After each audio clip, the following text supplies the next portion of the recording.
Halo, jumpa lagi dengan Titik Terang. Like dan subscribe ya, supaya kita bisa tetap berteman dan terhubung. Tema kali ini adalah tentang dosa. Kayaknya agak berat ya, tapi it's okay kan? Karena kita manusia yang tidak pernah lepas dari dosa. Sebelumnya, sobat pernah dengarkan ruang penjara untuk koruptor itu lebih mewah loh daripada maling ayam? Dalam pandangan kita, hal ini sangat tidak adil bukan? Gereja mengajarkan adanya pembedaan dosa menjadi dosa berat dan dosa ringan. Hal ini dijelaskan pula dalam 1 Yohanes bab 5 ayat 16-17. Kalau ada seorang melihat saudaranya berbuat dosa, yaitu dosa yang tidak mendatangkan maut, hendaklah ia berdoa kepada Allah dan Dia akan memberikan hidup kepadanya, yaitu mereka yang berbuat dosa yang tidak mendatangkan maut. Ada dosa yang mendatangkan maut, tentang itu tidak kukatakan bahwa ia harus berdoa. Semua kejahatan adalah dosa, tetapi ada dosa yang tidak mendatangkan maut. Jadi jelaslah di situ ada pembedaan bobot dosa. Maling ayam dan koruptor sama-sama berdosa, tetapi dosa maling ayam lebih kecil daripada koruptor, sehingga seharusnya koruptor juga dihukum lebih berat dari maling ayam.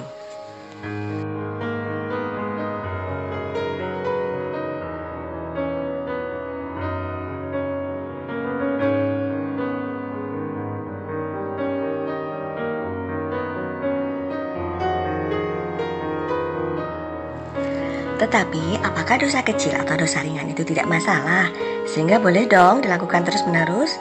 Atau apakah dosa seorang koruptor itu gak bakalan diampuni oleh Tuhan? Ini dia kata Santo Agustinus. Selama manusia bersiarah di dalam daging, ia paling sedikit tidak dapat hidup tanpa dosa ringan. Tetapi jangan menganggap bahwa dosa yang kita namakan dosa ringan itu tidak membahayakan. Kalau engkau menganggapnya sebagai tidak membahayakan kalau menimbangnya, hendaknya engkau gemetar kalau engkau menghitungnya. Banyak hal kecil membuat satu timbunan besar. Banyak tetesan air memenuhi sebuah sungai. Banyak biji membentuk satu tumpukan. Jadi harapan apa yang kita miliki? Di atas segala-galanya, pengakuan. Nah, jadi kalau kamu suka gosipin orang, sepertinya lagi nyindir diri aku sendiri nih. Atau mencontek, jangan diterus-terusin ya. Dari suka bergosip, akhirnya bisa berlanjut ke fitnah dan ujaran kebencian di medsos. Dari suka mencontek, akhirnya bisa jadi plagiator karya orang. Berbahaya kan? Bagaimana dengan dosa besar? Menurut Katekismus Gereja Katolik, dosa besar merusakkan kasih dalam hati manusia oleh suatu pelanggaran berat melawan hukum Allah. Di dalamnya, manusia memalingkan diri dari Allah, tujuan akhir, dan kebahagiaannya, dan menggantikannya dengan sesuatu yang lebih rendah. Jadi dosa besar jelas tidak bisa diampuni kalau tidak menyesal. Menyesal artinya berhenti tidak mengulangi lagi, bukan hanya di mulut saja ya guys. Dan pengampunan dosa berat benar-benar tergantung dari kasih Allah saja.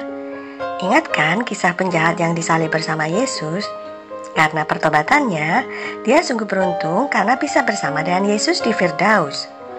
Jadi, Tuhan itu sungguh penuh belas kasih dan maha rahim. Dia mengetahui hati setiap manusia dan tidak ada yang tersembunyi baginya.